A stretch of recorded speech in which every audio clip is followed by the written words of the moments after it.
this is an iHeart podcast. Guaranteed human.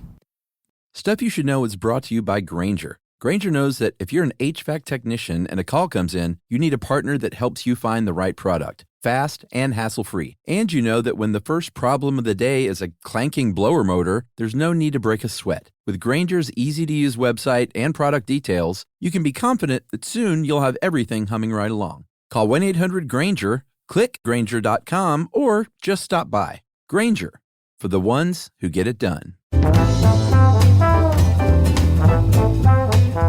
Hello and welcome to The Short Stuff. I'm Josh. There's Chuck. There's Josh.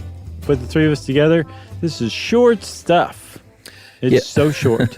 Yeah, and we should mention that, Josh is in here with this guest producer, and he asked what we were recording on, and I said the number 23, and he said, I'm into that.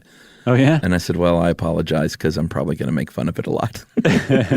That's funny. So, Josh, then you're a 2030-ian is what they're called. Yeah.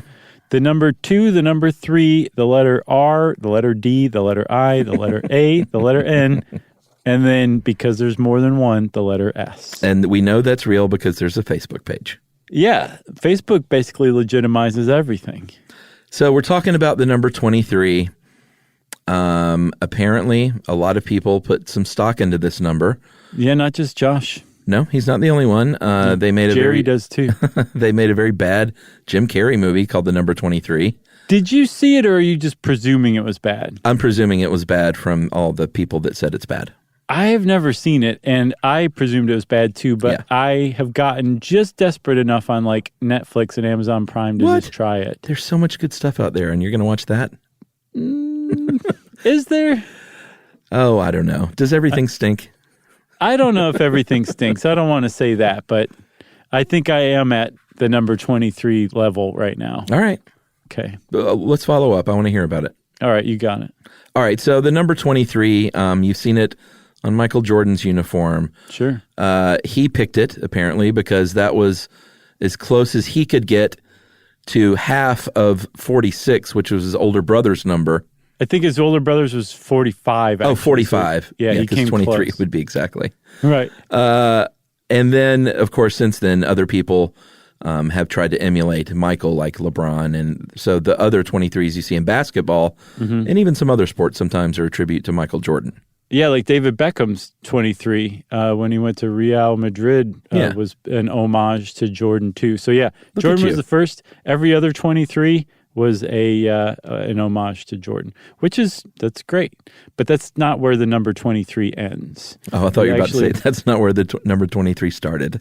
No, it did. It started elsewhere. The number 23 has been with us for as long as Arabic numerals have. But the obsession with the number 23, they've tried to trace back as far as they can. And there's actually a guy who came up with a book that came out in 2013. This guy's got one of the better names I've heard in a while. Barnaby Rogerson. Yeah, and this book title is just out of hand.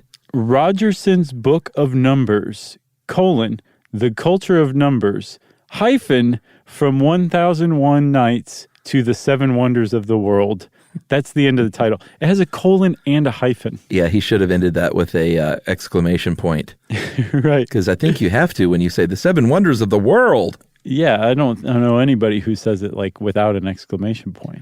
Yeah, so Barnaby Rogerson traces the obsession with the number 23 to a little writer that was drugged out named William S. Burroughs. Yep, the man who shot $1 million in his arm, says Matt Dillon. Oh, really? Was that the thing, the quote? Yeah, it was from Drugstore Cowboy. Oh, right. William S. Burroughs played an old, aged heroin addict. Yeah. And Matt Dillon said he must have shot $1 million into that arm. See, watch that again instead of the number 23. Okay. All right. You got it. That's your assignment. Okay. So supposedly in 1960, this story has many, many holes, but and probably because of all the drugs. Burroughs was in Tangier, probably because of the drugs, and said he met a sea captain named Clark. Not me. Who said he'd never been in an accident in 23 years. Yeah. Later that day, Clark sank his ship and died. Which that'll perk your antennae up for sure. And then supposedly later that same day, that night, Burroughs heard a news story about a Flight 23 that crashed in Florida, also piloted by Captain Clark. This all sounds very interesting until you realize that didn't happen. Well, there was a Flight 23. I didn't see whether it was piloted by Clark or not. So it's possible he heard a story from 27 years earlier? Yeah, but like maybe they were recounting the story or something like that. You know what I mean? Sure. And we also have to remember, again, he's hopped up on smack. Right. Either way, I think smack was just one of many at any given time going through his bloodstream.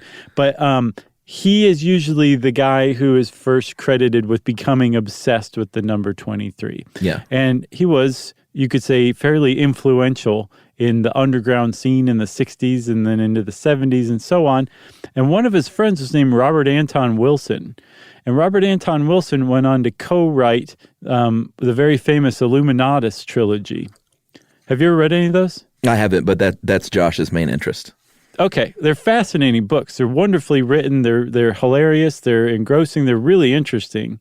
But he was friends with Burroughs, and so the number 23 is a major foundation of the Illuminatus trilogy, which also draws from another kind of underground school of thought, I guess, in the 60s and 70s, which is called Discordianism. Yeah, which is kind of like a made-up parody religion that actually makes a lot of sense, so much so that it kind of blurs the lines between reality and non-reality when you look into it.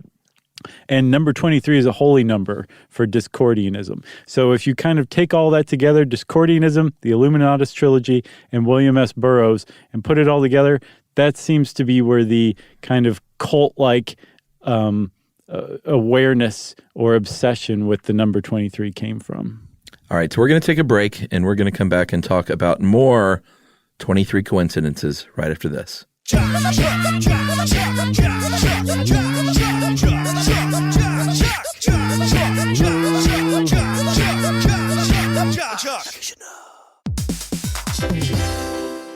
Hey everybody, I want to talk to you a little bit about Tide Evo because it represents over 10 years of innovation and product development. Tide Evo is a first-of-its-kind technology where tens of thousands of minuscule fibers are spun together to form a 6 times powerful layer packed with scrubbers, brighteners, pre-treaters, and fresheners. And that's going to deliver a breakthrough clean that's so powerful it feels like magic. Yeah, it is kind of like magic. Tide Evo is revolutionary. A 100% concentrated, waterless laundry tile that's made of compressed microfiber soap layers rather than liquid or powder. And it's not like pods or sheets because it uses 6 layers of detergent fibers to deliver superior cold water cleaning without plastic packaging of any kind. And it provides a mess-free, lightweight solution that dissolves lickety-split. So whenever you run into a laundry challenge, turn to Tide Evo. It's revolutionary. It's magic. Try new Tide Evo. Real laundry magic.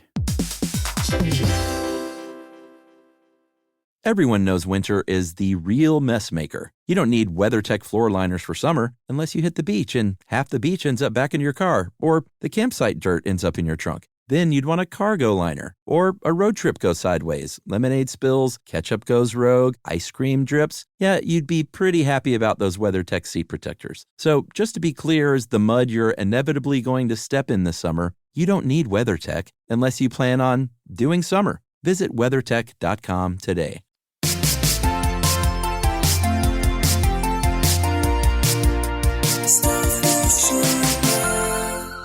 So I should mention, when I said that that's our guest producer Josh's main interest, I didn't mean in life. I just meant as far as the number 23 goes, he was like, yeah, I read Robert Anton Wilson. Yeah. So I thought it might be fun just to kind of tick through a bunch of the things you might find on a 2030N Facebook page where people are like, look, man, 23 again. Darwin's Origin of the Species was released in 1859. You add up 1, 8, 5, and 9. And you get 23. That's one of the more interesting ones. Some of them are just pictures of like a truck with the number 23 on it. Like, there it is again. Those are a little right lame after 22. Like, but there are some interesting coincidences that pop up when you look around, like Kurt Cobain. He was born in 1967, and if you add those up, it comes to 23. He died in 1994, and if you add those numbers up, they come to 23 as well. Okay, much more interesting than a truck with the number 23 on it. For sure. Conspiracy theorists will point to the 9/11 tragedy. You add up 9, 11, 2, 0, 0, and 1, and you get 23. That's a good one. Shakespeare was born and died on the same day, April 23rd, but years apart, obviously. Julius Caesar was supposedly, if you look at detailed reports, stabbed 23 times. Mm-hmm. That's not bad. I like this one. There's one called the birthday paradox. Have you heard about that? I did see that, and after reading it 4 times and not fully understanding it, I just walked away in tears. It's really fascinating. I was like, oh, we should do one just on that, but it's actually too simple. So the birthday paradox is where if you get 23 people into a room, you now have enough people to where there's a 50-50 chance that 2 of them are going to have the same birthday, which makes 0 sense since there's 365 days in a year. Yeah. You would think that you would need that times 2 to have a 50, or I guess 365 to have a 50-50 chance. But no, because It's a paradox. Each of those 23 people have the opportunity to be compared to the other 22 people.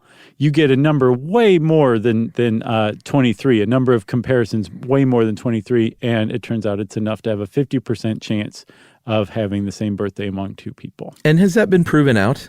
Yeah, oh yeah, it's mathematic. It's mathematical. Math, Chuck. Yeah, no, it's very well proven. It's interesting, but once you look into just the probabilities of it, you're like, oh, that makes way more sense. Okay, I took statistics in college. Actually, that was one of the maths that I took. I took statistics, Chuck, 1, 2, 3 times. Did you get an F, and a D? Finally, yes. The last time I got a D, because I had the same instructor all 3 times, and the last time she's like, "D, just go away. That's You're never going to get this." Yeah, you and I were liberal arts guys. I was an English major, and before that class, they actually had a math class called Math for Poets. Was the nickname, Nice. And it was basically like the math class all English majors took because it was very simple arithmetic. Not bad. Let's get back to a couple of 23 things. Oh yeah. Princess Leia, Josh, in the very first Star Wars film, is held in detention block AA23. Okay.